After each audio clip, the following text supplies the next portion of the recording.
retenir, Patrice, des pages culturelles des journaux? Bien, déjà Claude Lanzmann, beaucoup a été dit hier sur les ondes, beaucoup a été montré aussi à l'occasion de sa disparition. Cela dit, il y a de quoi prolonger ce matin dans le Figaro et surtout dans Libération.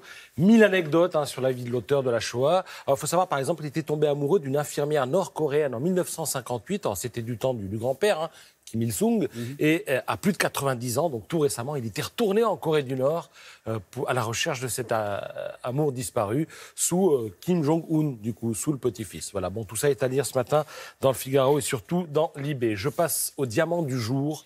Il est dans l'Obs où on retrouve un revenant, Paul Sulitzer. Et alors là, on va resituer un peu les choses pour les plus jeunes d'entre nous.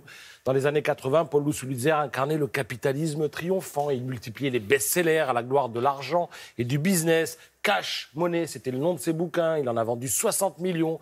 Il roulait en Aston Martin. Il vendait des stylos à son nom. 100 000 exemplaires, on trouvait preneur. Et il existait même une série limitée de boules de pétanque à son nom. Il était même entré dans le Guinness des records en qualité de plus jeune PDG de France. Et aujourd'hui, Paul Sulitzer dit vivre avec 1 500 € par mois en Belgique, pour le moule frite et le climat, paraît-il, en Belgique. Alors, entre-temps, que s'est-il passé ? Eh bien, un divorce dont la facture s'élèverait à 10 millions d'euros, un AVC, une condamnation pour recel d'abus de biens sociaux et la confiscation de son passeport pendant 9 ans, ce qui l'aurait empêché de faire son boulot de consultant international. Il dit aujourd'hui « J'ai atterri dans un petit appartement de merde », je le cite. Voilà ce qu'il dit au journaliste de l'Obs, lequel lui dit « Mais combien de mètres carrés ?» Il répond « 100 ». « Ah, quand même, oui, mais attendez, avant, je vivais dans un palais italien de 450 mètres carrés, rue de Varennes. » C'est là où il y a l'hôtel Matignon, rue de Varennes, avec des tableaux Art Nouveau et des sculptures de Carpeaux. J'avais ma villa à Saint-Tropez, avec la vue sur la plage de Pamplonne. Ah oui, j'avais aussi un ranch en Arizona, mais bon, j'y allais jamais, c'était un peu trop loin. Il avait 100 costumes, aujourd'hui il n'en a plus que 2, sinon il se considère toujours comme un génie. Alors quelques extraits de l'interview article. Mon succès était tel qu'on disait que François Mitterrand m'avait mis sur écoute, dit-il. J'ai prédit la chute du mur de Berlin 5 ans avant que ça arrive. Au XXe siècle, je ne vois que Sagan et moi. Et comme Victor Hugo, eh bien, je provoque des passions d'une grande intensité. Voilà ce qu'il dit.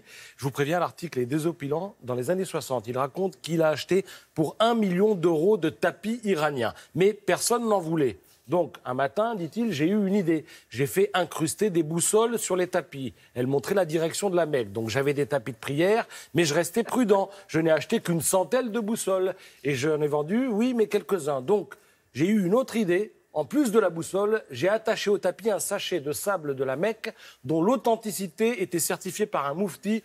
J'ai tout vendu, tout le stock. Conclusion de Fabrice Plisquin, l'auteur du papier, Allahu Akbar. Voilà. Et sinon, il y a une dernière petite anecdote. Rappelez-vous Matthias Rust, cet Allemand de l'Ouest qui, en 87, avait piqué un petit avion et s'était posé sur la place rouge. Oui. Eh bien, lorsqu'il a appris ça en 87, Sulitzer, il appelle tout de suite l'aéroclub de Munich, à qui on avait piqué l'avion. Il dit « J'achète le petit Cessna ».